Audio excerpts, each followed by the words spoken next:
Hello friends, welcome to our channel 360 degree engineer. आज की हमारा टॉपिक है जो निकल कैडमियम नाइकेड बैटरीज का इंस्टॉलेशन के बारे में।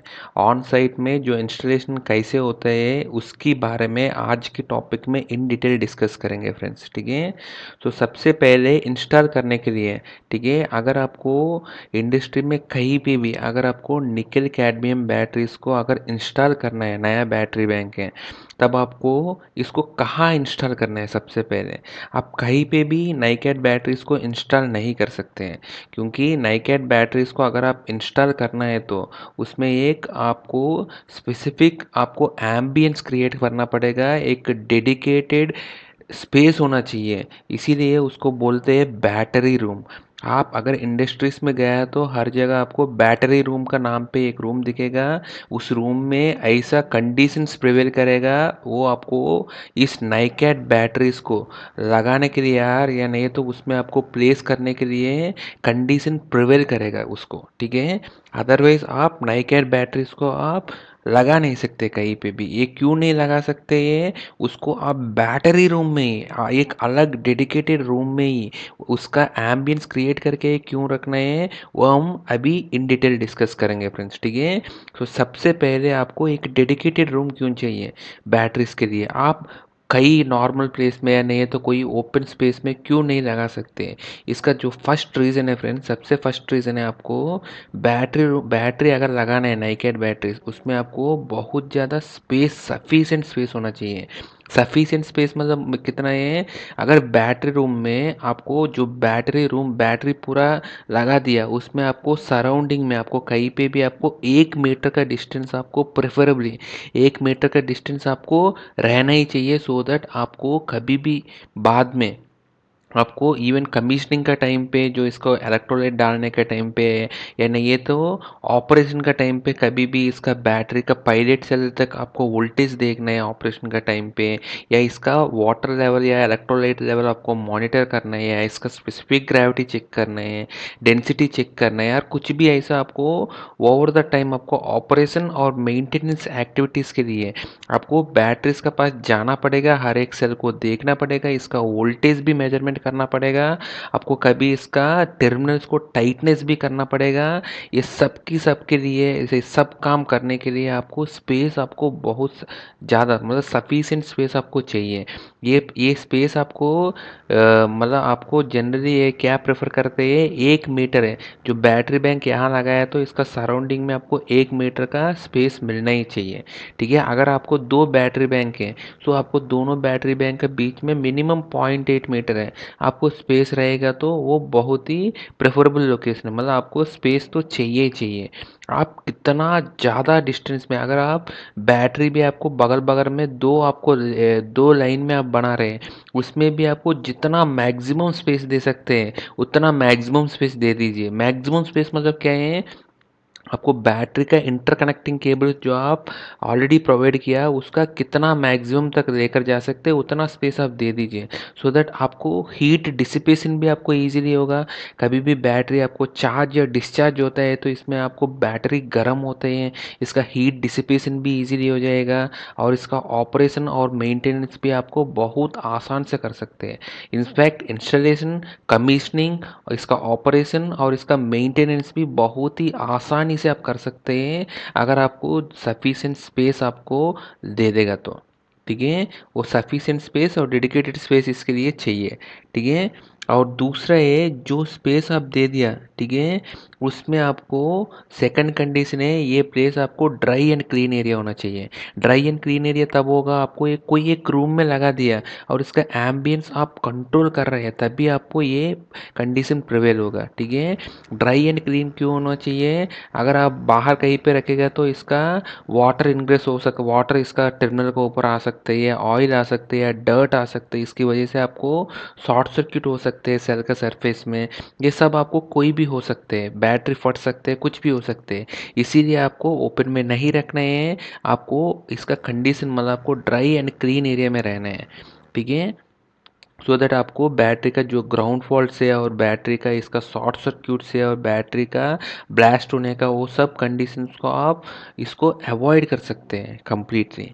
ठीक है। इसीलिए इसका एम्बियंस या इसका एनवायरनमेंट जहाँ बैटरी लगाएगा वो आपको बहुत ही इम्पोर्टेंट है। और जो सफिशिएंट स्पेस में आपको ऑलरेडी बताया था, आपको सराउंडिंग स्पेस चाहिए और पैसेज वे का विड्थ है जो आपको आदमी आपको आने जाने के लिए और इसका मॉनिटरिंग करने के लिए इसका जो स्पेस है वो भी सफिशिएंट होना चाहिए, राइट। इसकी बाद आप देखेगा तो आपको जो आप जहाँ आप बैटरी कहाँ लगाते हैं, सबसे पहले इसका बैटरी का रैक लगा देगा, इसमें बैटरी लगाते हैं, राइट। जो बैटरी रैक जहाँ लगाएगा वो आपको किसके ऊपर रहना चाहिए, एक आपको ऐसा टाइल्स या फ्लोर है वो आपको एल्कली रेसिस्टेंस या एल्कली प्रूफ। आपको जो नाइकेड बैटरीज में हम लोग ऑलरेडी पहले डिस्कस किया था, इसका जो इलेक्ट्रोलाइट है आपको पोटेशियम हाइड्रोक्साइड है, that is alkaline in nature, caustic in nature है, ठीक है। इसका पीएच ग्रेटर देन 7 है। सो आपको ऐसे नॉर्मल फ्लोर में इसको लगा नहीं सकते क्योंकि वो फ्लोर आपको डैमेज कर देगा। सो आपको जो आप फ्लोर यूज़ कर रहे हैं या नहीं है तो इसका जो टाइल्स पे यूज़ कर रहे हैं वो टाइल्स से आपको एल्कली प्रूफ टाइल्स होना चाहिए, राइट। एल्कली प्रूफ टाइल्स होना चाहिए। और जहाँ आपको बैटरी का टर्मिनल्स होते हैं वो टर्मिनल्स का नीचे इसका आपको ज़रूर है आपको इंसुलेशन मैट लगाना चाहिए। वो इंसुलेशन मैट भी आपको एल्कली प्रूफ इंसुलेशन मैट होना चाहिए, नॉट एसिड प्रूफ है क्योंकि ये नाइकेड बैटरी है, लेड एसिड बैटरी नहीं है। सो आपको एल्कली प्रूफ इसका इंसुलेशन मैट होना चाहिए, वो जो मैट भी लगाएगा, ठीक है फ्रेंड्स।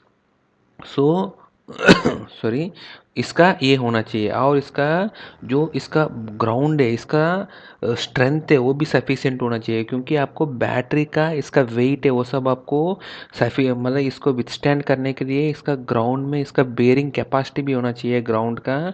और इसके साथ आपको बैटरी जहाँ लगाते हैं वो आपको जैसा प्लांट एरिया से, जैसा आप कोई जनरेटर या टर्बाइन है, इसकी जितना दूर रहना है तो उतना दूर अच्छा है क्योंकि आपको वाइब्रेशन से फ्री होना चाहिए। अगर आपका फ्लोर आपको ऑलरेडी वाइब्रेशन फ्लोर है तब आपको क्या हो सकते हैं, इसका बैटरी ऑलरेडी इसका रैक का ऊपर इंस्टॉल है, वो रैक में वाइब्रेशन होगा, उसकी वजह से बैटरी इसका टर्मिनल्स भी बहुत इजीली लूज हो सकते हैं और बैटरी में आपको डैमेज होने का चांस हो सकते हैं, गिरने का चांस हो सकते हैं।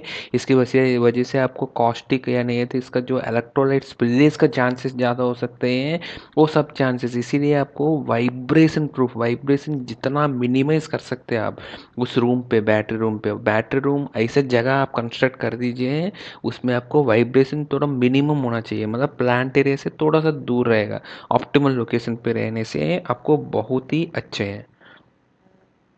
इसकी बात है आपको बैटरी रूम में कभी भी आपको डायरेक्ट सनलाइट के साथ एक्सपोज नहीं करना चाहिए। क्यों एक्सपोज नहीं करना चाहिए, हम लोग इसका पहले वीडियो में जो बेसिक्स का वीडियो में एक्सप्लेन किया था। जो बैटरी है या सेल है वो आपको एक पॉलीप्रोपिलीन का कंटेनर या नहीं तो प्लास्टिक कंटेनर में रहते हैं। आपको आपको ऑलरेडी पता है अगर प्लास्टिक कंटेनर या पीपी है अगर आप सनलाइट के साथ एक्सपोज करते हैं तो वो डिटोरिएट हो जाता है इसका क्वालिटी और वो आपको फटने का चांस है, ठीक है, यूवी रेडिएशन की वजह से। इसीलिए आपको इसका एजिंग को एक्सेलरेट अवॉइड करने के लिए आप इसको डायरेक्ट सनलाइट के साथ एक्सपोज करना नहीं चाहिए। तो हमेशा वो इंडोर में ही रहना चाहिए। ये रूम में क्यों है वो हम बाद में बताएंगे, ये इंडोर ही रहना चाहिए। इस चारों कंडीशन से आपको ये पता चल रहा है आपको ड्राई एंड क्लीन एरिया चाहिए तो आपको इंडोर में ही रहना है, सनलाइट में भी नहीं रखना है तो आपको इंडोर में ही रहना है, राइट। और आपको फ्लोर में ज़रूर आपको टाइल्स या फ्लोर ऐसा होना चाहिए, अल्कली प्रूफ होना चाहिए, इसका स्ट्रेंथ काफ़ी सफिशिएंट होना चाहिए, राइट। इसकी बात है कभी भी जो बैटरी रैक लगाएगा या बैटरी लगाएगा वो आपको कभी भी है इसको डैम्पनेस या डर्ट एक्यूमुलेशन का इस ऐसा फ्लोर में आप रखना नहीं चाहिए कि वो क्लीन फ्लोर में रखना चाहिए, ठीक है। बैटरी का ऐसा क्योंकि ये आपको अननेसेसरी आपको अर्थ लीकेज क्रिएट कर सकते हैं, आप एक बैटरी का अर्थ फॉल्ट क्रिएट कर सकते हैं, ठीक है। नेक्स्ट है फ्रेंड्स आपको ये बैटरी रूम में, ये बैटरी इसका रूम का अंदर है, ये रूम है तो इसका अंदर जो लाइटिंग तो चाहिए चाहिए, वो लाइटिंग है या नहीं है तो इसका और भी है, एग्जॉस्ट फैन है, वो बाकी सब भी रहेगा, वो क्यों रहेगा हम आगे डिस्कस करेंगे। लेकिन जो भी इसका इलेक्ट्रिकल इक्विपमेंट है वो सब आपको फ्लेम प्रूफ होना चाहिए। वो फ्लेम प्रूफ क्यों होना चाहिए फ्रेंड्स? ये फ्लेम प्रूफ इसीलिए होना चाहिए, जो बैटरी है कभी भी आपको चार्ज होते हैं, बैटरी चार्ज होता है तो बैटरी इसमें आपको हाइड्रोजन गैस आपको निकलते हैं। अगर बैटरी अगर ओवर चार्ज हो रहा है तो हाइड्रोजन गैस आपको ज़्यादा मात्रा में निकलते हैं, ठीक है। तो इसीलिए आपको बैटरी रूम का अंदर आपको हाइड्रोजन प्रेजेंस होने का चांस है, ठीक है। इसीलिए आपको कोई भी डायरेक्ट इलेक्ट्रिकल इक्विपमेंट, ठीक है, डायरेक्ट इलेक्ट्रिकल इक्विपमेंट या नहीं तो कोई भी आपको स्पार्क क्रिएट करने वाला है, लाइक फ्लाइंग स्पार्क से, या नहीं तो कोई भी इलेक्ट्रिकल इक्विपमेंट है नॉन स्पार्किंग या नॉन फ्लेम प्रूफ का, या नहीं तो कोई भी मैकेनिकल इक्विपमेंट है जो आपको स्पार्क क्रिएट कर सकते हैं, या नहीं तो कोई भी ऐसा इलेक्ट्रोस्टैटिक चार्जेस क्रिएट करने वाला है। इसीलिए आप बैटरी रूम के अंदर कभी काम करते हैं तो आप प्रॉपरली आपको फुल ड्रेस पहनना चाहिए, एप्रॉन पहनना चाहिए, सो दैट आपको इलेक्ट्रोस्टैटिक डिस्चार्ज है वो आपको अवॉइड कर सकते हैं। मतलब आप एंटी स्टैटिक क्लोथिंग और इसका शूज है, ग्लव्स है, आपको वो सब आपको पहनना पड़ेगा, राइट। इसके साथ आपको बैटरी रूम में जो हाइड्रोजन गैस का प्रेजेंट होने का चांस है, इसीलिए कभी भी आपको सॉरी फ्रेंड, बैटरी रूम का अंदर कोई भी स्टीम लेंस या नहीं तो कोई भी हॉट सरफेस जिसका टेम्परेचर है ग्रेटर देन 300 डिग्री से, या नहीं तो कोई भी हॉट सरफेस होने का, मतलब कोई भी हॉट सरफेस एरिया रहना नहीं चाहिए। मतलब हॉट सरफेस एरिया मतलब कोई भी स्टीम लाइन से या नहीं तो हॉट वाटर लाइन से, वो सब आपको इसके अंदर इसके आसपास रहना नहीं चाहिए। इसीलिए आप एक रूम पे रख दीजिए, सो दैट वो रूम में कोई अंदर आपको कोई लाइन या प्रोडक्ट लाइन कोई होने का चांस ही नहीं रहेगा, राइट। अगर आप कोई भी मेंटेनेंस का टाइम पे या नहीं है तो कोई क्लीनिंग का टाइम पे अगर आप लाइटिंग यूज़ करते हैं, कोई पोर्टेबल लाइटिंग या हैंड हेल्ड लाइटिंग यूज़ करते हैं, तो वो भी आप ऐसे यूज़ कर दीजिए, उसमें आपको पावर केबल में विदाउट स्विच है, या प्रोटेक्शन क्लास 2 बोलते हैं उसको, क्योंकि स्विच अगर इसके साथ है, क्योंकि हैंड हेल्ड इक्विपमेंट है, आपको फ्लेम प्रूफ नहीं होने का चांस ज़्यादा है, फ्लेम प्रूफ नहीं होते हैं। तो इसमें आपको स्विचिंग इक्विपमेंट आपको वहीं पे ही नहीं होना चाहिए, लाइट का पास वो आपको दूर होना चाहिए, सो दैट वही से ऑन करेगा। यहाँ आपको लाइट पकड़ के आप देख सकते हैं, या नहीं है तो जो आप battery operated hand held lights होते हैं वो उसका आपको मिनिमम IP54 का है, या नहीं है तो इंस्टेंसिकली सेफ वाला जो हैंड हेल्ड लाइट से होता है बैटरी वाला, वो आप यूज़ कर सकते हैं, ठीक है। ठीक है फ्रेंड्स। और इसकी सा बास आपको वेंटिलेशन बहुत ज़रूरी होना चाहिए, क्योंकि आपको ऑलरेडी बताया था बैटरी रूम में, मतलब जहाँ आपको नाइकेड बैटरी है वो चार्जिंग का टाइम पे आपको हाइड्रोजन गैस जनरेट करते हैं, और ओवर चार्ज होता है तो और ज़्यादा हाइड्रोजन गैस निकलते हैं। सो अगर वो हाइड्रोजन गैस एक्यूमुलेट होता है तो वो एक आपको कंबस्टेबल एरिया क्रिएट कर सकते हैं। इसीलिए आपको हमेशा हाइड्रोजन गैस को आपको निकालना चाहिए, इसको निकाल देना चाहिए, राइट। ये कैसे निकालते हैं आप? एक वेंटिलेशन करके, मतलब आप कोई एग्जॉस्ट फैन लगा दीजिए, सच दैट इसका जो एयर है कंटिन्यूसली रिप्लेस करेगा बैटरी रूम का अंदर, रिप्लेस करेगा, सच दैट आपको at any point of time आपको जो रूम का अंदर जो एयर है इसमें आपको लेस देन 1% आपको हाइड्रोजन कॉन्सेंट्रेशन होना चाहिए, इससे ज़्यादा नहीं होना चाहिए। इसका जो जनरली हम लोग क्या करते हैं बैटरी रूम का अंदर है, रिडंडेंट है। अगर आपको एक फ़ैन का एग्जॉस्ट फैन का रिक्वायरमेंट है तो आप 2 फ़ैन रखते हैं, दोनों हमेशा रनिंग में रहते हैं कंटिन्यूसली। अगर एक फ़ैन फेल भी हो गया या बंद भी हो गया तो दूसरा फ़ैन से आप इस कंडीशन को आप प्रिवेल कर सकते हैं। मतलब जो भी हाइड्रोजन जनरेट हो रहे हैं आपको इस कॉन्सेंट्रेशन पता है, आपको नंबर ऑफ़ बैटरीज के हिसाब से, तो इसके अकॉर्डिंगली आपका एग्जॉस्ट फैन का साइज़ लेना है और उसमें आपको रिडंडेंसी देना है, और इसको ऐसे मेंटेन करना है आपको, ठीक है। सो वेंटिलेशन है बहुत ही इम्पोर्टेंट है बैटरी रूम का अंदर। अगर वेंटिलेशन नहीं करेगा तो आपको एक कंबस्टेबल एरिया क्रिएट कर सकते हैं, राइट। और इसी वजह से आपको फ्लेम प्रूफ इक्विपमेंट चाहिए। और बैटरी रूम में अगर आप देखेगा तो एक और होगा, आपको हाइड्रोकार्बन डिटेक्टर्स होगा, क्योंकि अगर आपको हाइड्रोजन कॉन्सेंट्रेशन फॉर एग्जांपल गलती से आपको जो एग्जॉस्ट फैन है वो बंद हो गया, फेल हो गया, ठीक है, वो फेल हो गया है तो आपको हाइड्रोजन कॉन्सेंट्रेशन रूम पे बढ़ सकते हैं।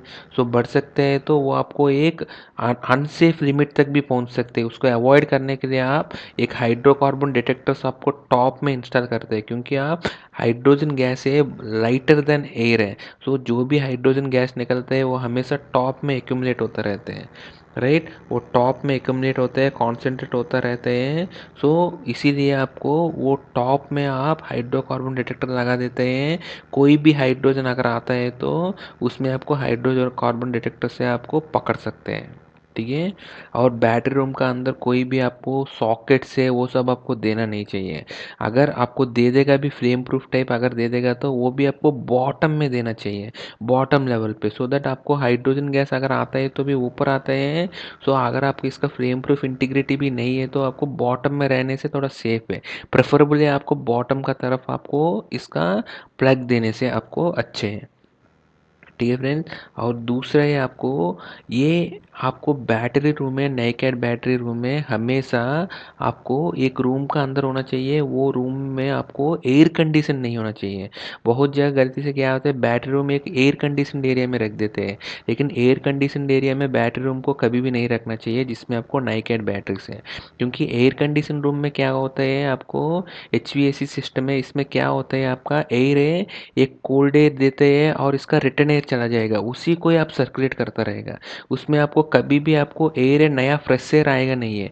सो जो हाइड्रोजन आ रहा है उसको आपको एक्यूमुलेट कर देगा, कूल तो कर देगा लेकिन एक्यूमुलेट कर देगा उसमें। आपको ये आपको अनसेफ एरिया क्रिएट होने का चांस है। इसीलिए आपको नाइकेड बैटरीज को आपको वेंटिलेटेड एरिया में चाहिए, लेकिन एयर कंडीशन एरिया में नहीं चाहिए, ठीक है। और जहाँ आप नाइकेड बैटरीज का रूम है उस रूम पे आप कभी भी लेड एसिड बैटरीज या नहीं है तो SMF बैटरीज जो बोलते हैं, सील्ड मेंटेनेंस फ्री बैटरीज या VRLA बैटरीज, उसको आप कभी भी नहीं रखना है।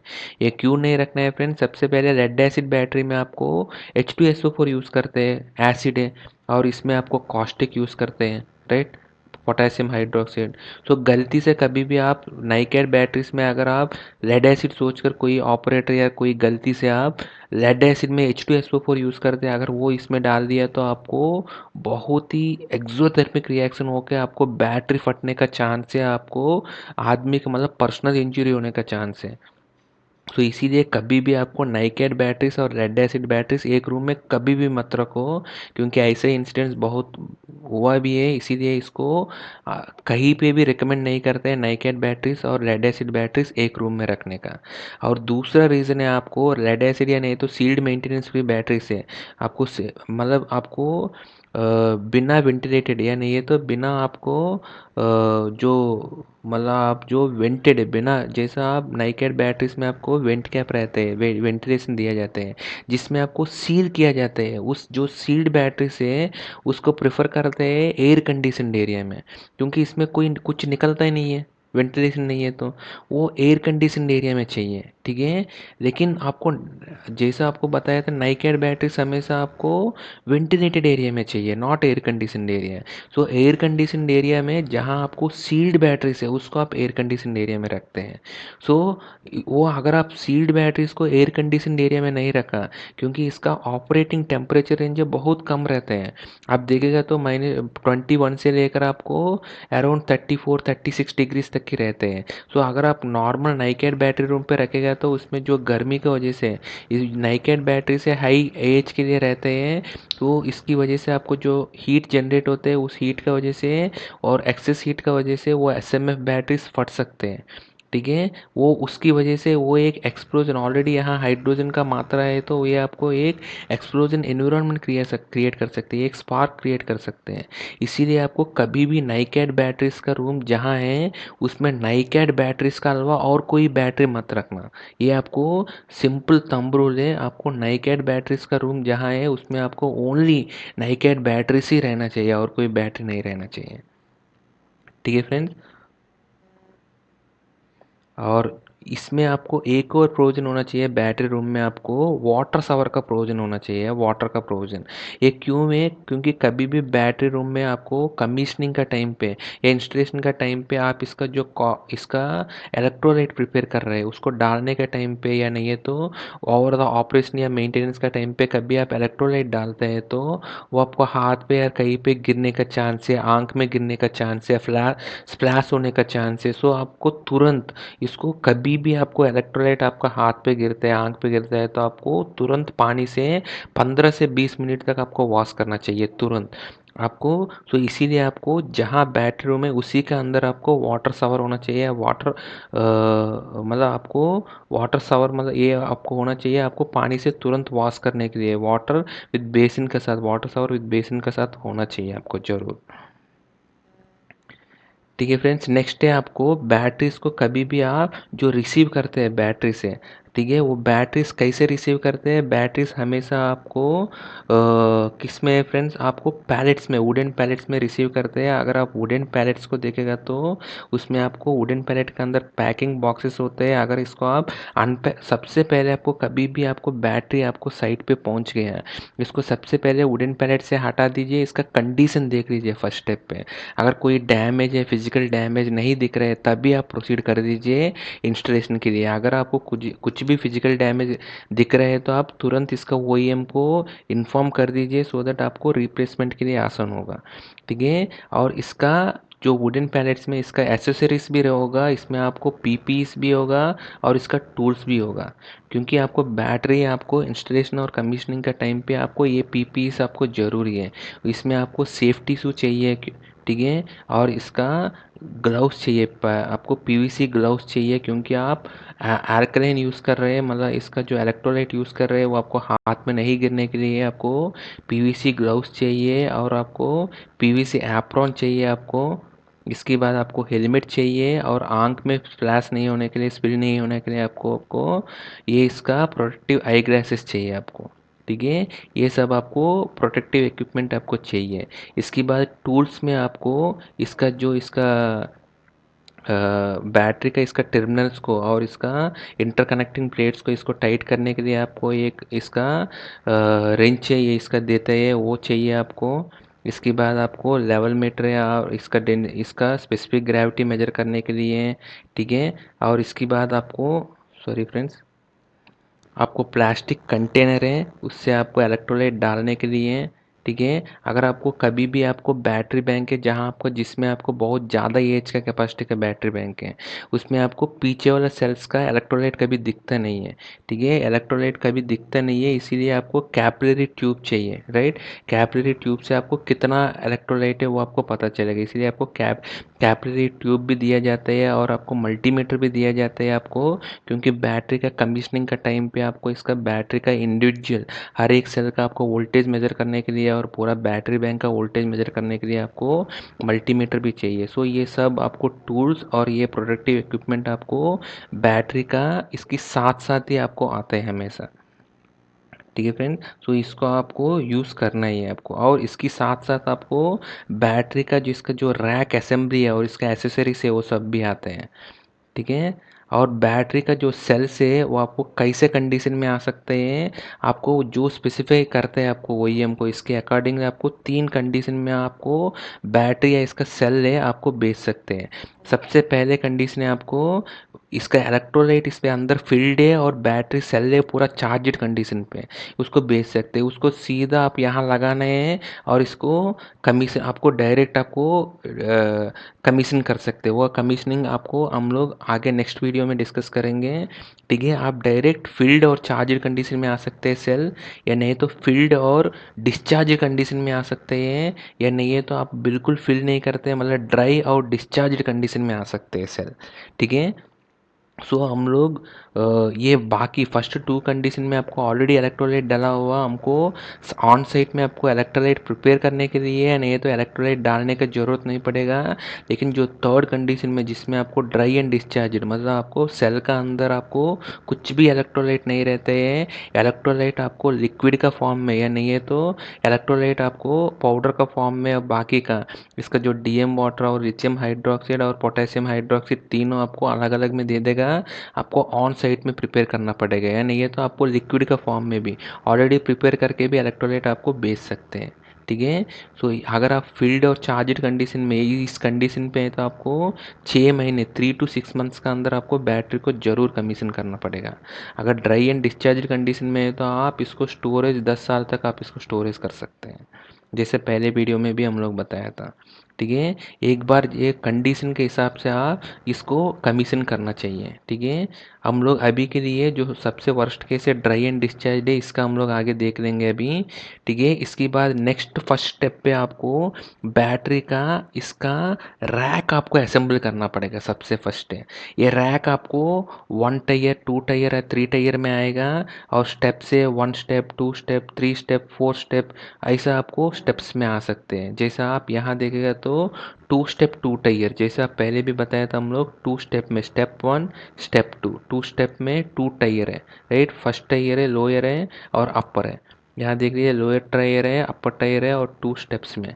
ठीक है, ऐसा आपको आएगा। ठीक है, इसमें आप देखेगा तो बैटरी का यहाँ लेवल आपको दिख रहा है। राइट, इलेक्ट्रोलाइट का लेवल आपको मिनिमम और मैक्सिमम जो दिखते हैं, आपको इलेक्ट्रोलाइट हमेशा आपको मैक्सिमम का जस्ट नीचे 5 to 10 mm का नीचे ही आपको भर के रखना है। मैक्सिमम का पास भी नहीं है और मैक्सिमम का ऊपर भी नहीं है और मिनिमम से नीचे भी नहीं है। ठीक है फ्रेंड्स, सो यहाँ रखना है। मैं आपको जैसा बताया था जिसमें आपको ज़्यादा एज का बैटरी बैंक है उसमें आपको जैसा इसके इलेक्ट्रोलाइट दिख रहे हैं लेवल, लेकिन इसके इलेक्ट्रोलाइट लेवल आपको नहीं दिखेगा। सो इसीलिए आप इसको कैपिलरी ट्यूब से आप इसका इलेक्ट्रोलाइट आप का लेवल आप मेजर करके इसको कंफर्म कर सकते हैं इलेक्ट्रोलाइट ओके है नहीं है लेवल। ठीक है, इसके बाद है फ्रेंड्स ये आप देख लीजिए ये 4 स्टेप पे, स्टेप 1 स्टेप 2 स्टेप 3 स्टेप 4। ठीक है, आप देखेगा तो हर एक इसका फ्रेम है जो बैटरी का, इसका जो रैक है इसको आप देखेगा तो इसका नीचे इसका रबर स्टैंड से आप देख रहे हैं तो ठीक है, रबर स्टैंड है, यहाँ भी आपको रबर स्टैंड है, ये इंसुलेटेड स्टैंड है। ठीक है, ये डायरेक्ट कभी भी आपको मतलब मोस्ट ऑफ द केसेस में बैटरीज को आप डायरेक्ट इसका ग्राउंड पे या नहीं तो टाइल्स के ऊपर डायरेक्ट नहीं रखते, इसको इंसुलेटेड करके रखते हैं। क्योंकि आपका जो इसका जो फ्रेम है, इसका जो रैक है वो भी आपको अल्कली रेसिस्टेंट पेंट का थ्रू आपको नॉर्मल इसका रैक है आपको स्टील का होता है और इसमें ऊपर अल्कली रेसिस्टेंट पेंट लगा देते हैं, सो दैट आपको कभी भी इसका जो इलेक्ट्रोलाइट गिरेगा तो अभी इसमें कुछ नहीं होते हैं। ठीक है, और दूसरे कभी इसको पानी भी नहीं गिरता है तो इसमें आपको इलेक्ट्रिक शॉक या नहीं है तो आपको लीकेज अर्थ फॉल्ट अवॉइड करने के लिए और ये सब के लिए आपको ये आपको इंसुलेटेड किया जाता है, रबर रखता है। ठीक है, कुछ कुछ कंडीशन में आपको डायरेक्ट ड्राउटिंग भी कर देते हैं, लेकिन मोस्ट ऑफ द केसेस में आप देखेगा तो इसका जो रैक है ज़रूर आप देख लीजिए इसमें आपको रबर रहता है, क्योंकि रबर रहना ही चाहिए, इंसुलेटेड ही रहना चाहिए रैक हमेशा। डायरेक्ट ग्राउंड का साथ टच नहीं करना चाहिए। डायरेक्ट ग्राउंड के साथ टच करेगा तो बैटरी में आपको जो ग्राउंड के साथ वोल्टेज कभी भी आपको बैलेंस नहीं दिखेगा, आपको हमेशा अर्थ फॉल्ट का चांसेस बहुत ज़्यादा है बैटरी में। ठीक है, क्योंकि बैटरी जिसमें आप यूज़ करेगा यूपीएस या बैटरी में बैटरी चार्जर के लिए उसमें आपको क्या कंडीशन है क्या चाहिए आपको पता नहीं है, इसीलिए बैटरी बैंक हमेशा आप इंसुलेटेड रख दीजिए, सो दैट आपको लोड के हिसाब से नहीं है तो इसका चार्जर या यूपीएस के हिसाब से इसका वोल्टेज प्रोफाइल मेंटेन कर दो। बैटरी बैंक से तो हमेशा आप इसका इंसुलेटेड ही रख दो, इंसुलेटेड फ्रॉम ग्राउंड है मतलब अनग्राउंडेड सिस्टम जैसे ही रख दो। ठीक है फ्रेंड्स, सो ये 4 स्टेप ये जैसे आप देखिए तो ये 3 स्टेप, स्टेप 1 स्टेप 2 स्टेप 3 और 2 टायर है। ठीक है, ये 3 टायर तक भी आता है बैटरी। ठीक है, 4 टायर तो नहीं आएगा क्योंकि 4 टायर या तीन तीन टायर में भी क्या होगा आपको मेंटेनेंस में बहुत दिक्कत होगा इसमें, क्योंकि आप इसको बाद में इसका इलेक्ट्रोलाइट डालने हैं सब में आपको दिक्कत हो सकते हैं। लेकिन कुछ कुछ जगह में आपको यहाँ स्टेप्स लगा के आप इसको दिया भी जा सकते हैं। ठीक है, स्पेस कंस्ट्रेंट है तो, लेकिन जनरली अवॉइड करना है। इसके बाद आप इसका जो बैटरी का टर्मिनल है, अगर आप एक एक बैटरी का इसका टर्मिनल देखेगा तो आपको दो अरेंजमेंट में आपको टर्मिनल हो सकते हैं। एक नॉर्मल अरेंजमेंट है, नॉर्मल अरेंजमेंट मतलब क्या है आपको जैसे यहाँ देख लीजिए सिंपल बैटरी है, इसका रेड है पॉजिटिव है या नेगेटिव है। जो बैटरी लगाते हैं एक एक बैटरी हमेशा सेल में ये क्या करते हैं हम कमी इंस्टॉलेशन के टाइम पे एक एक बैटरी अंदर ऐसे डालते हैं 1 2 3 3 ऐसे आपको डालते हैं, इसके बाद नेक्स्ट वाला डालते हैं, इसके बाद नेक्स्ट वाला। जब डालते हैं आपको ये ड्राइंग में आप सबसे पहले देख लीजिए ड्राइंग में इसका कनेक्शन कैसे है। अगर आप कनेक्शन जैसे देख लीजिए एक बैटरी ऐसे है तो दूसरा बैटरी ऑपोजिट में लगा हुआ, राइट। ये फ्रंट और बैक समझ लीजिए, इसका ये बैक है ये फ्रंट है। ठीक है, मतलब ये फ्रंट है, ये बैक है, ये फ्रंट है, बैक है, ऑपोजिट में आप जैसे यहाँ देख लीजिए, नेगेटिव यहाँ है, पॉजिटिव यहाँ है, इसमें आपको नेगेटिव यहाँ है, पॉजिटिव यहाँ है। तो इसका कनेक्शन कैसे है, इसके अकॉर्डिंगली आपको बैटरी का एक एक सेल का प्लेसमेंट करना चाहिए रैक बनाने के बाद, ठीक है। सो आप इसको देख लीजिए, हमेशा इसका ड्राइंग देख लीजिए इसमें कैसे बनाया है। जैसे ये नॉर्मल अरेंजमेंट में क्या है, नेगेटिव पॉजिटिव है, और ये आपको सीरीज में बनाना है, ठीक है। सीरीज में ऐसे बनाया, ऐसे बनाया, ऐसे बनाया, ऐसे बनाया, ये सिंपल है, राइट। कुछ कुछ में क्या होता है, आपको दो दो सेल है आपको पैरेलल रहते हैं, और इसके बाद वो आपको सीरीज में रहते हैं। ये दो, एक बैटरी बैंक पैरेलल है और ये दो आपको सीरीज में है, ठीक है। जो भी आपको ये सीरीज में ही है, इसको हम बोलते हैं नॉर्मल अरेंजमेंट। जिसमें आपको क्रॉस अरेंजमेंट होते हैं, उसमें आपको सेल को आपको रिवर्स करने की ज़रूरत नहीं पड़ते हैं। क्रॉस अरेंजमेंट आप देख लीजिए, आपको ये सब नेगेटिव है, पॉजिटिव है, इसको जस्ट आपको ऐसे ही आप सेम कॉन्फ़िगरेशन में आप लगा रहे हैं और आप क्रॉस में इसको कनेक्ट कर रहे हैं। जैसे पहले क्या है, नॉर्मल में ऐसा अल्टरनेट में आप कनेक्ट कर रहे हैं, इसमें आपको ये आपको सबसे बढ़िया अरेंजमेंट है, ठीक है, हाई एज में, क्योंकि आपको सब आपको फ्रंट में आपको दिख जाएगा। इसका नेम प्लेट, इसका इलेक्ट्रोलाइट लेवल है, सब आपको दिख जाएगा। लेकिन आपको ऐसे अरेंजमेंट आप ले रहे हैं तो इसका स्पेसिफिकेशन में आप मेंशन कर दीजिए, इसका जो इलेक्ट्रोलाइट लेवल है दोनों की तरफ है, बैटरी का इस तरफ और इस तरफ, दोनों का तरफ इसके प्रिंट होना चाहिए। अदरवाइज आपको ओनली इस तरफ प्रिंट है तो एक सेल में दिखेगा, दूसरे सेल में आपको दिखेगा नहीं है। लेकिन आप इस तरफ के अरेंजमेंट में आपको बहुत ही आसान है, ठीक है। आपको सब एक ही तरफ पे, आपको कोई कन्फ्यूजन नहीं है, क्रॉस है आपको, ठीक है। इसमें कनेक्शन होगा, फिर इसके बाद नेक्स्ट वाले में ऐसे कनेक्शन होगा, ऐसे आपको सीरीज में हो सकते हैं, ठीक है। इसको आप क्रॉस कनेक्शन बोलते हैं, ठीक है फ्रेंड्स। नेक्स्ट आप देखेगा तो इसका जो सेल फीचर्स है, आपको जैसे पहले भी बताया था, ये इसका नॉमिनल वोल्टेज है 1.2 वोल्टेज स्टैंडर्ड है, 1.2 वोल्ट ही रहता है कोई भी नाइकेट सेल का। और इसका इलेक्ट्रोलाइट है सोडियम, मतलब पोटेशियम हाइड्रोक्साइड रहते हैं। और इसका जो स्पेसिफिक ग्रेविटी है 1.20 प्लस और माइनस 0.01 टॉलरेंस रहते हैं। और इसका जो ऑपरेटिंग टेम्परेचर है -20 से लेकर 60 डिग्रीज तक रहते हैं। तो इसीलिए इसको एयर कंडीशन के एनवायरनमेंट नहीं चाहिए, कहीं पे भी रख सकते हैं, ठीक है। इसके बाद जो इलेक्ट्रोलाइट प्रिपेयर करते हैं आप, इसको कैसे प्रिपेयर करते हैं फ्रेंड, जैसे मैं आपको पहले भी बताया था, जिसमें आपको ड्राई एंड डिस्चार्ज कंडीशन में सेल आते हैं, उसमें आपको इलेक्ट्रोलाइट आपको उसको ओईएम को ही बता दीजिए, आप लिक्विड फॉर्म में बना के दे दीजिए, उसे लिक्विड फॉर्म में सब बना के ओनली इलेक्ट्रोलाइट दे देगा। वो इलेक्ट्रोलाइट आपको सिंपली सेल में आपको भरना है, आपको कुछ नहीं करना है। आपको सेल का अंदर आपको इलेक्ट्रोलाइट भरना है आपको। अगर आपको ऐसे दे देगा तो सेल का अंदर इलेक्ट्रोलाइट ही भरना है आपको, ये लेवल देख के, ठीक है। वो सबसे आसान है। अगर आपको बैटरी जिसमें आपको कमीशन या इंस्टॉलेशन होने में टाइम लगता है, तब आप लोग क्या करते हैं, बहुत बार या आप मेंशन नहीं करोगे, तब आपको इलेक्ट्रोलाइट आपको अलग अलग फॉर्म में देते हैं। अलग अलग फॉर्म में मतलब कैसे होते हैं फ्रेंड्स, आप यहाँ आप देखेंगे तो आपको तीन अलग अलग देगा। डिस्टिल्ड वाटर या डीएम वाटर अलग से देगा डब्बा में, या कार्बोइस में देगा। और आपको लिथियम हाइड्रोक्साइड, जो आपका लिथियम हाइड्रोक्साइड है, ये लिथियम हाइड्रोक्साइड आपको कैसे रहते हैं फ्रेंड्स, लिथियम हाइड्रोक्साइड है लिथियम हाइड्रोक्साइड है आपको क्रिस्टल्स का रूप में रहते हैं, क्रिस्टल्स का फॉर्म में रहते हैं। और पोटेशियम हाइड्रोक्साइड आपको फ्लेक्स में रहते हैं। ये दोनों अलग अलग आपको दे देगा, बॉक्स में या नहीं है तो पैकेट्स में दे देगा, और ये आपको कार्बोइस में दे देगा। अभी आपको क्या करना है, आपको सबसे पहले आपको जो डिस्टिल्ड वाटर या डीएम वाटर लेना है, आपको क्वांटिटी एक टब में या एक बकेट में लेना है, फिक्स्ड क्वांटिटी है। जैसे मैं आपको ये स्पेसिफिकेशन बता रहा हूँ, 1.2 स्पेसिफिक ग्रेविटी, मतलब आपको 1 लीटर में 1200 ml का आपको ये आएगा सॉल्यूशन टोटल वेट में, ठीक है।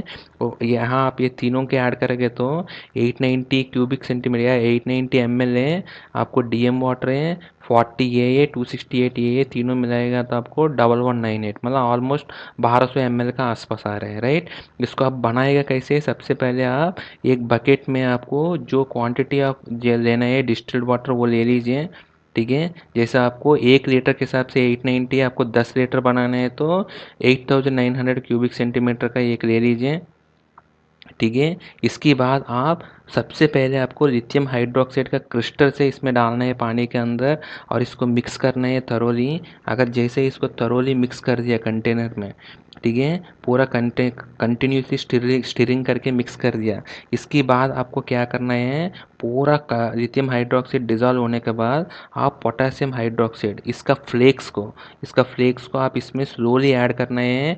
ये ऐड करने के टाइम पे ये एक्चुअली एक्सोथर्मिक रिएक्शन है, इसमें आपका टेम्परेचर बढ़ते हैं, ठीक है। जो इसीलिए आप स्लोली ऐड करना है। जैसे स्लोली ऐड करेगा तो इसका टेम्परेचर है 80 डिग्री तक पहुंच जाते हैं, 80 डिग्री से ऊपर ही पहुंच जाते हैं। इसका जो इलेक्ट्रोलाइट सॉल्यूशन है गर्म हो जाते हैं। इसीलिए आप जिस बकेट में या नहीं है तो जिस कंटेनर में आप इसका इलेक्ट्रोलाइट प्रिपेयर कर रहे हैं वो हमेशा आप ऐसा कंटेनर ले लीजिए, वो आपको मिनिमम 100 डिग्री सेंटीग्रेड टेम्परेचर को विथस्टैंड होने का कैपेसिटी होना चाहिए। आप कभी भी इसमें आपको कॉपर या एल्यूमिनियम कंटेनर कभी मत ले लीजिए, उसमें आपको रिएक्शन होने का चांसेस ज़्यादा हैं। तो आप हमेशा इसको प्रेफर कर दीजिए जो कंटेनर हैं आप मतलब आप कंटेनर जो है प्लास्टिक या नहीं है तो पीपी के या नहीं है तो स्टील का कंटेनर ले लीजिए। उसमें आप डिस्टिल वाटर ले लीजिए जो क्वांटिटी है। इसके बाद लिथियम हाइड्रोक्साइड का क्रिस्टल्स डाल लीजिए। वो पूरा डिज़ोल्व होने के बाद आप सोडियम हाइड्रोक्साइड जैसे डालेगा तो 80 टेम्परेचर डिग्रीज के ऊपर टेम्परेचर पहुंच जाएगा। इसके बाद इसको आप टाइम दे दीजिए, कूल कर दीजिए। जो टाइम अगर आप छोड़ दीजिए उसमें आपको ठंडा हो जाएगा। जैसे इसका नॉर्मल टेम्परेचर आ जाएगा, रूम टेम्परेचर का आसपास आएगा इसके इलेक्ट्रोलाइट, तब इसको आप भरने के लिए रेडी है, उसको सेल में भर दीजिए। ऐसा आप सारे सेल में इसका इलेक्ट्रोलाइट आप भर सकते हैं अगर आप ऑन सेट प्रिपेयर कर रहे हैं तो। अदरवाइज आपको डायरेक्ट इलेक्ट्रोलाइट दे दिया तो इसको इलेक्ट्रोलाइट डायरेक्ट इसमें जो आप ऑलरेडी रैक का ऊपर, जैसे आप ये रैक है, ठीक है, ये रैक का ऊपर ऑलरेडी रैक बना दिया है, ठीक है, रैक बना दी, इसमें एक एक सेल डाल दिया था, ठीक है, और एक एक सेल डाल दिया। इसके बाद इसका कनेक्शन भी कर दिया सेल को। इसके बाद आप इसमें इलेक्ट्रोलाइट डाल दीजिए जो प्रिपेयर किया है, नहीं है तो डायरेक्ट जो इलेक्ट्रोलाइट आया उसको डाल दीजिए, ठीक है। इसके बाद आप ये आपको नेक्स्ट डे कमीशनिंग के लिए रेडी है। ये इलेक्ट्रोलाइट जैसे डाल दिए तो ये इंस्टॉलेशन हो गया। नेक्स्ट इसको बैटरी बैंक को कमीशन करना पड़ता है, ठीक है। वो कमीशनिंग हम लोग नेक्स्ट वीडियो में डिस्कस करेंगे फ्रेंड्स। Thank you friends.